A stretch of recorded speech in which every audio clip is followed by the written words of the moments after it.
كذلك وقد أحطنا بما لديه خبرا. Suratul-Kahfi, Surah 18, ayat number 91. This verse seems to be a short one. I'm not sure how I'll be able to explain this to you. It's so very complicated. Let's make an attempt. I mean, if you read the translation, that's not enough. There needs to go a lot of background information to explain this. For example, كذلك, like that, وقد, and, already, ahatna, we had encompassed, bima ladayhi khubran, with full knowledge of what he has done. But how does this translation come about from the verse that's there in front of your screen? Needs a lot of explanation. Let's try. Kadhalika, like that. Now, Allah can speak like that. Kadhalika, like that. But what like that? I mean, what? This is just one word, and I'm finding it difficult to explain this. It's the words of Allah subhanahu wa ta'ala, indeed so powerful. So this is in reference to the previous verse, where it talked about the eastward journey, and he found primitive people. So what Kadhalika essentially means is, and just as we had encountered them for the first time, we left them like that. We left them like that. That is what is meant. Many translations say thus, Kadhalika thus. What thus? What thus? So from this context, you have to understand what it means. So difficult, but beautiful usage, isn't it? It does capture, the Arabic does capture all of these. It's just in the English language, we are finding it difficult to explain the entire connotation. The flow in the Arabic language is remarkable. So, and just like we had encountered them for the first time, the primitive people for the first time, we left them like that. That is the intent. You don't disturb them, you don't displace them, you don't deplete the natural resources at the cost of human life. No, you don't do that. At the cost of human convenience. No, you don't do that. Waqad, it's not laqad. That adds to the difficulty. Laqad, most of the translations you will see certainly or surely, something like that. Waqad, now they are struggling. Wa is obviously and. Wa is and. Qad, it's not certainly. That is why in my translations I had always translated as laqad as certainly already. Qad means already. Qad means already. La means certainly, certainly already. Since la is not there, we cannot have la over there in the translation, just as the translators or the scholars have translated as. No, not allowed. And qadama, that's my understanding. Qadama, qadim you've heard, jadid and qadim. Qadim, ancient. So in that context, this is derived. This is a harf. Qad is a harf, definitely, but it's derived from that word. Qadama. And already, so we'll have to place the word already appropriately in the sentence as we move ahead with the translation. Ahatna. The word ahatna, ahata, we had encountered twice actually. I think one was in the story of ahata bihim suradikuha. That was in the message after the story of the youths, al-Kahfi. And then one was in the story of the two men. We encountered that, I think verse number 29-42, if I'm not mistaken, but we have encountered this word twice. So we had encompassed, and we had already encompassed. That sounds more natural. So her we can place anywhere in the English sentence where it fits in best, because English has its own structure, Arabic has its own structure. We're allowed to do that. And we had already encompassed. Encompassed what? That demands a question. Bima ladayhi khubran. You think that's easy? That's 3 words? No, it's not easy. Bima, B is what? I mean, B is with, and ma is what. And you can, of course, see the word with and what on the screen, but they're separated now. With what? That is mentioned as khubran, because khubran is a detail, it's a object of the verb ahatna. Khabr, khabr means information. News also you can say, but information. But this is not khabr, not the standard word. Khubran, it's emphasized information. Now, how do you state that? You could perhaps state that with knowledge. Now, this knowledge is different from the ilm knowledge. Now, between information and knowledge, there is an additional layer in the Arabic language. Unfortunately, that does not exist in the English language. So, information and knowledge, between the two, we have to have an upgraded version, but that cannot be information. So, we're forced to have that word is knowledge over here, with full knowledge. Of what? Now, ladayhi. Now, this translation has been messed up badly by the translators. Sorry to say, by the scholars and the translators. The way they have translated this is it gives nothing actually. We had information about him. Okay, Allah has information about him. What benefit do we get out of this statement? Tell me. Allah has information about everyone. Allah had information about him. Allah has information about us, about you, about me, about him, about Dhul-Qarnayn al-Islam. What benefit do we get out of this statement? No benefit.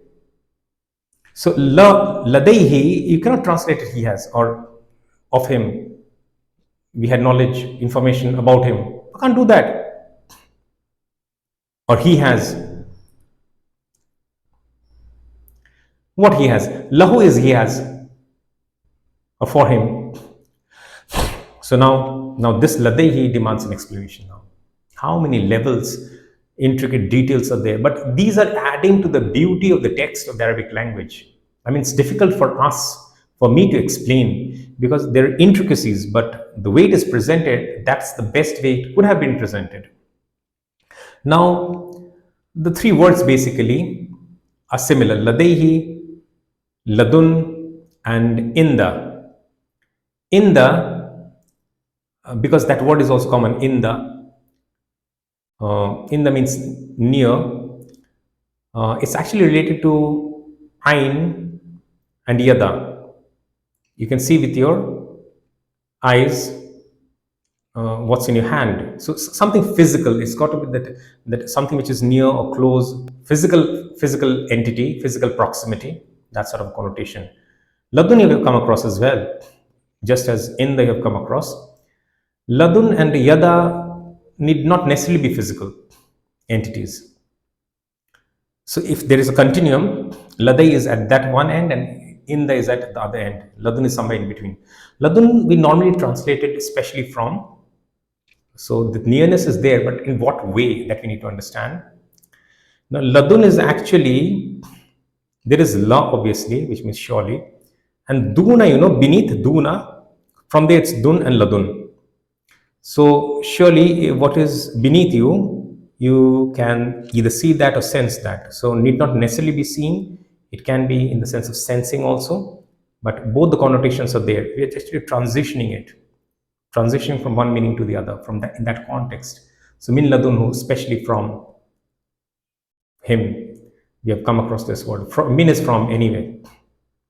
And ladayhi then, it's not he has. Lahu, no, for him. No.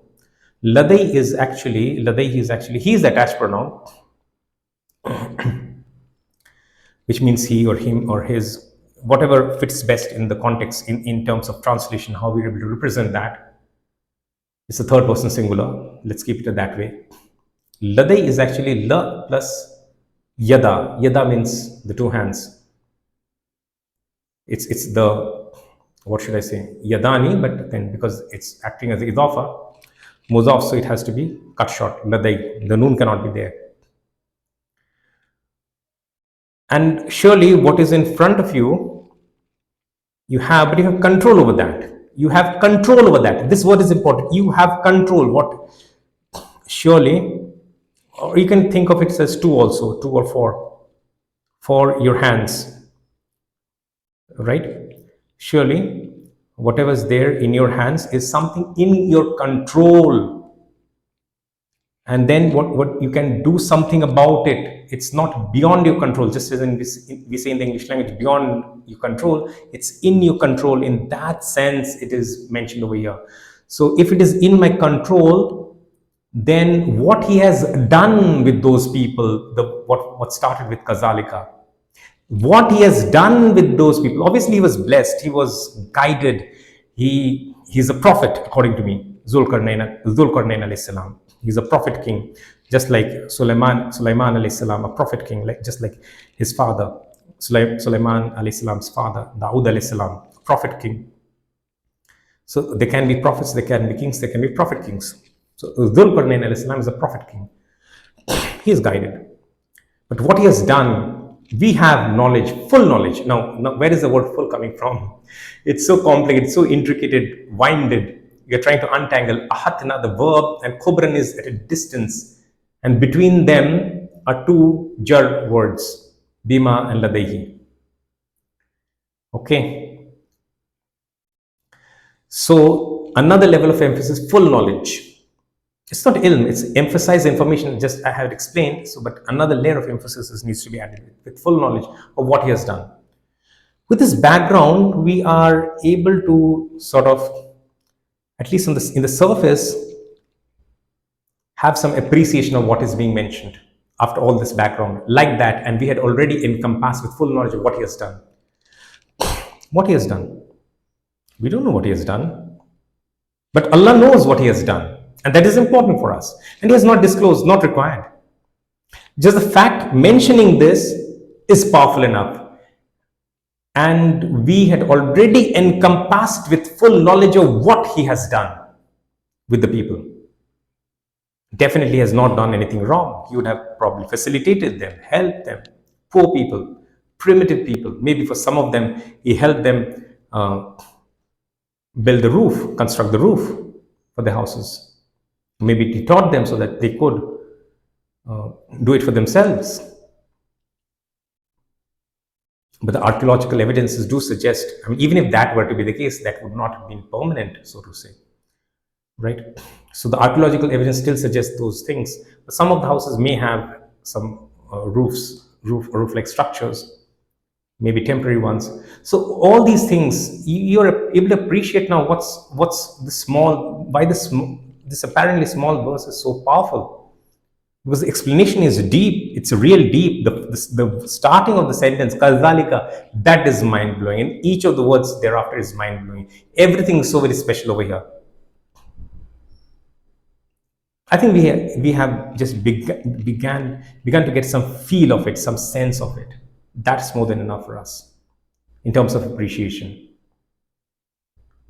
So I hope I have been able to do some justice to this verse and capture what Allah subhanahu wa ta'ala intends for us through this verse. That is what is required. And obviously the intended end outcome, as I've always said, is to understand the Quran from the Arabic itself, which I've tried as well. Now you know the construct, you know the structure, how it comes about. That is the real gain out of this session, if I were to put it that way. So whatever help he did in his capacity, and he was blessed with resources. He had resources, right? And with those resources, I mean, again, la and yada, you think, using those resources with his hand to help them to maybe construct their roofs or whatever, even if it's temporary. At that time, it sort of helped them, ease them out from the sun, the rains. Rains is not mentioned, by the way, but we know how difficult during rains it can become if there is no roof. With roof, it can be difficult. But anyway, so this archaeological evidence, as I suggested, has been found, and most of it is without roofs, some of it may be. But even if they were at that time with sort of temporary roofs, now the temporary things will, I mean, pass away, right? It will not be permanent. So with that, we'll actually read it once more, as we always do. كَذَلِكَ وَقَدْ. Again, the qad is so important. Look at the translations. Again, the same. Certainly or surely or truly, something like that they have used. كَذَلِكَ وَقَدْ أَحَطْنَا بِمَا لَدَيْهِ خُبْرًا. Like that. And we had already encompassed with full knowledge of what he has done.